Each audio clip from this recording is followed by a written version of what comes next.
President, and gentlemen, ladies of the House,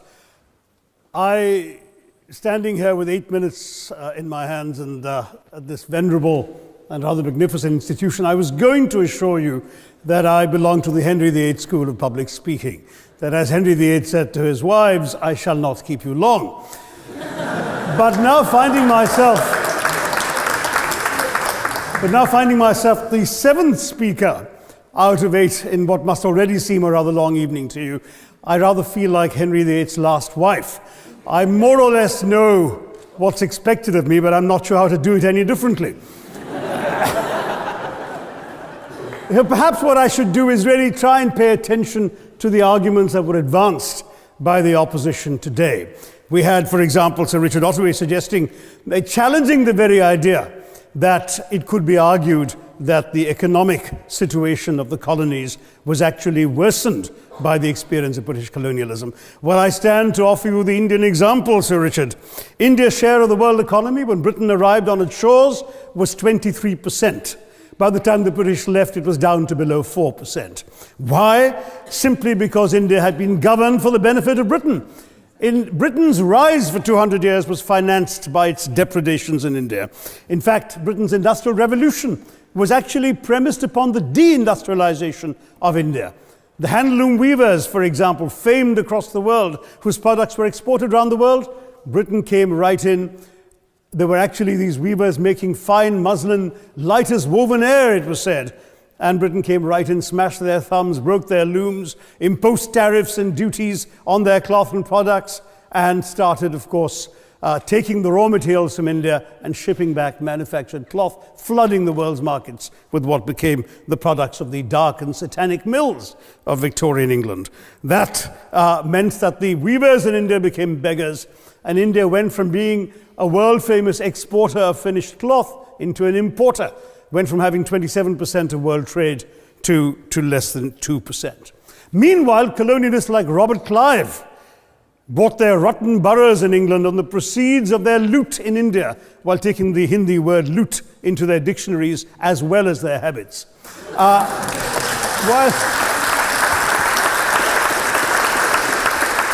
And the British had the gall to call him Clive of India, as if he belonged to the country, when all he really did was to ensure that much of the country belonged to him.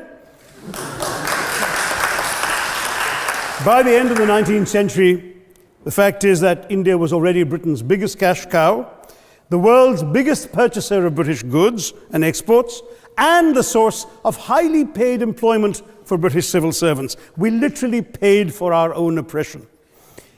And as has been pointed out, the wealthy Victorian British families that made their money out of the slave economy, 1/5 of the elites of the wealthy class in Britain in the 19th century owed their money to transporting 3 million Africans across the waters.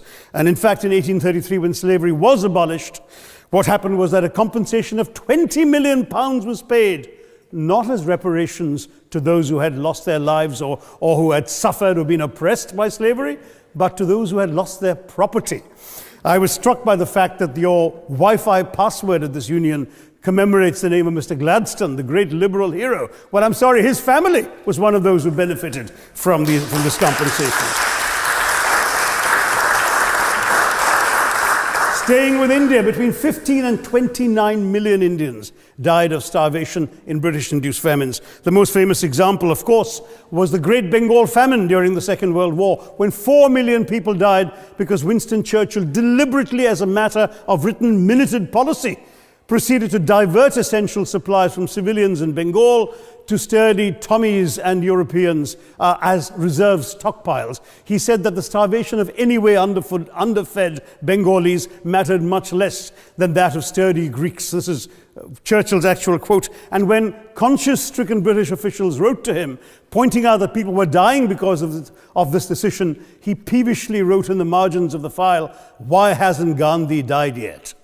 So all notions that the British were trying to do their colonial enterprise out of enlightened despotism to try and bring the benefits of colonialism and civilization to the benighted heathen. I'm sorry, Churchill's conduct in 43 is simply one example of many that gave a lie to this myth. As others have said on the proposition, Violence and racism were the reality of the colonial experience. And no wonder that the sun never set on the British Empire, because even God couldn't trust the English in the dark. Let me take World War I as a very concrete example, since the first speaker, Mr. Lee, suggested these things couldn't be quantified. Well, let me quantify World War I for you. Again, I'm sorry, from an Indian perspective, others have spoken of other countries. 1/6 of all the British forces that fought in the war were Indian. 54,000 Indians actually lost their lives in that war. 65,000 were wounded. Another 4,000 remained missing or in prison. Indian taxpayers had to cough up £100 million in that time's money. India supplied 70 million rounds of ammunition, 600,000 rifles and machine guns, 42 million garments were stitched and sent out of India, and 1.3 million Indian personnel served in this war. I know all this because, of course, the commemoration of the centenary has just taken place. But not just that, India had to supply 173,000 animals, 370 million tons of supplies, and in the end, the total value of everything that was taken out of India, India, by the way, suffering from recession at that time and poverty and hunger, was, in today's money, £8 billion. You want quantification? It's available. Second World War, it was even worse, 2.5 million Indians in uniform. I won't belabor the point, but of Britain's total war debt of £3 billion, in 1945 money, 1.25 billion was owed to India and never actually paid. Somebody mentioned Scotland. Well, the fact is that colonialism actually cemented your union with Scotland. You know, the Scots had actually tried to send colonies out before 1707. They'd all failed, I'm sorry to say. But then, of course, came union, and India was available, and there you had a disproportionate employment of Scots. I'm sorry, Mr. Mackenzie has to speak after me. Engaged in this colonial enterprise as soldiers, as merchants, as agents, as employees, and the earnings from India is what brought prosperity to Scotland, even pulled Scotland out of poverty. Now that India is no longer there, no wonder the bonds are loosening. Now, we've heard other arguments on this side. There's been a mention of the railways. Well, let me tell you, first of all, as my colleague, the Jamaican High Commissioner, has pointed out, railways and roads were really built to serve British interests and not those of the local people. But I might add that many countries have built railways and roads without having had to be colonized in order to do so.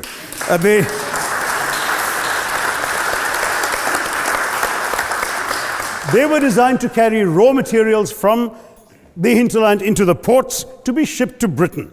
And the fact is that the Indian or Jamaican or other colonial public, their needs were incidental. Transportation, there was no attempt made to match supply to demand for mass transport, none whatsoever.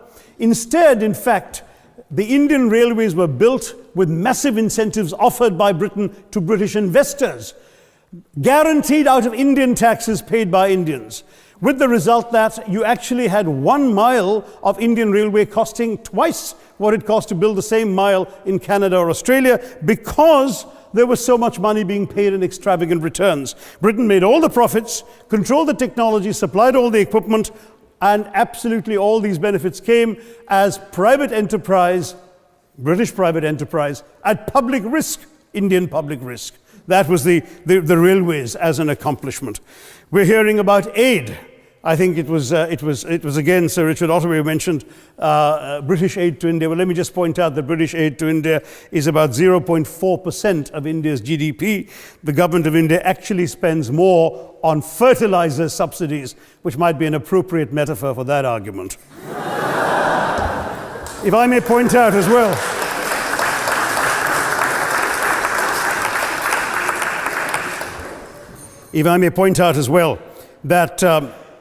that as my fellow speakers from the proposition have pointed out, there have been incidents of racial violence, of loot, of massacres, of bloodshed, of transportation, in India's case, even of one of our last Mughal emperor. Yes, maybe today's Britons are not responsible for some of these depredations, but the same speakers have pointed with pride to their foreign aid. You're not responsible for the people starving in Somalia, but you give them aid. Surely the principle of reparations for the wrongs that have been done cannot be denied. It's been pointed out, for example, the dehumanization of Africans in the Caribbean, the massive psychological damage that has been done, the undermining of social traditions, of property rights, of the authority structures of these societies, all in the interests of British colonialism. And the fact remains that many of today's problems in these countries, including the persistence, in some cases the creation of racial and ethnic and religious tensions, were the direct result of the colonial experience. So there is a moral debt that needs to be paid. Someone challenged reparations elsewhere. Well, I'm sorry, Germany doesn't just give reparations to Israel. It also gave reparations to Poland. Perhaps some of the speakers here are too young to remember the dramatic picture of Chancellor Willy Brandt on his knees in the Warsaw Ghetto in 1970. And there are other examples. There is Italy's reparations to Libya. There's Japan's to Korea.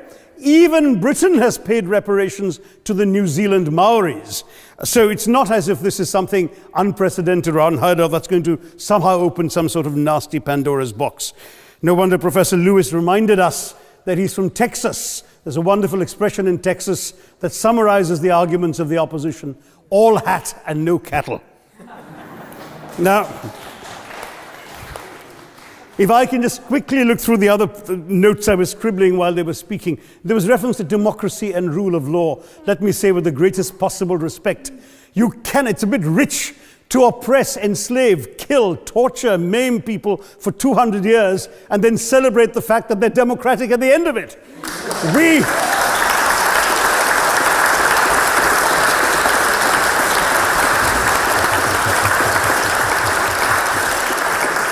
We were denied democracy, sir. We had to snatch it, seize it from you. With the greatest reluctance, it was conceded in India's case after 150 years of British rule, and that too with limited franchise. Yes, indeed, ma'am. The opposition spoke quite highly of Greek and Athenian democracy on which the West should pride itself, and spoke of liberty and equality in that same name. The Athenian democracy was only functioning because of the slave society on which it was built. That's the nature of colonisation. All right, I don't think that needs contradiction, not from me at any rate.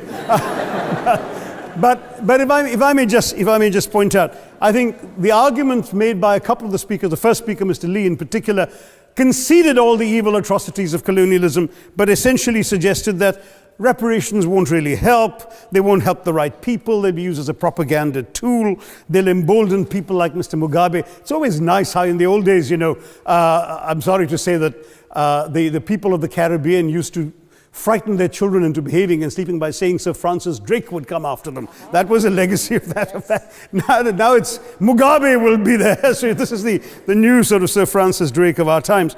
The fact is very simply, sir, that we are not talking about reparations as a tool to empower anybody. They're a tool for you to atone for the wrongs that have been done. And I am quite prepared to accept the proposition that you can't put a monetary sum on the kinds of horrors people have suffered. Certainly no amount of money can expiate the loss of a loved one, as somebody pointed out there. You're not going to be able to figure out an exact amount, but the principle is what matters. The fact is that to speak blithely of sacrifices on both sides, as an analogy was used here, a burglar comes into your house, ransacks the place, stubs his toe, and you say, well, there was a sacrifice on both sides. That, I'm sorry to say, is not an acceptable argument. The truth is that we are not arguing specifically that vast sums of money need to be paid. The proposition before this House is the principle of owing reparations, not the fine points of how much is owed, to whom it should be paid. The question is there a debt? Does Britain owe reparations? As far as I'm concerned, the ability to acknowledge a wrong that has been done, to simply say sorry, will go a far, far, far longer way than some percentage of GDP in the form of aid. What is required, it seems to me, is accepting the principle that reparations are owed. Personally, I'd be quite happy if it was £1 a year for the next 200 years after the last 200 years of Britain and India. Thank you very much, Madam President.